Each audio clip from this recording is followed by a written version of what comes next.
Hello guys, welcome back. In this tutorial today I'm going to share with you another trick about the Faucetpay. If you like my videos, please subscribe to my channel, watch my other videos. All my videos are free on our website, and let's get started. Okay, right now I'm in my Faucetpay. I go to the Faucetpay multiple and these. Okay, the next one I choose the cryptocurrency. I have a lot more than 5.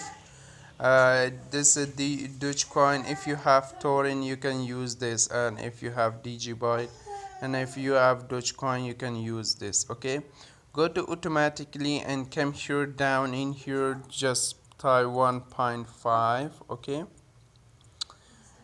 then you're reloading for this much, and then come down and increase the beat will be increased 2.50 250 sorry 250, and then you come down, you can see the whole thing is set, and just do this for 1 hour, not much more.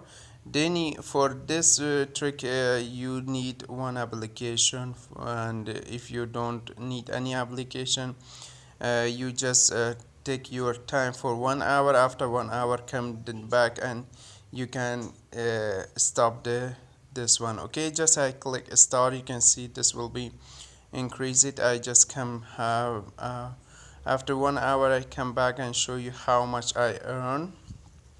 Okay, I just take a screenshot. I remind me how much I have, and that's it. And after 1 hour I come back to show you how much I earn.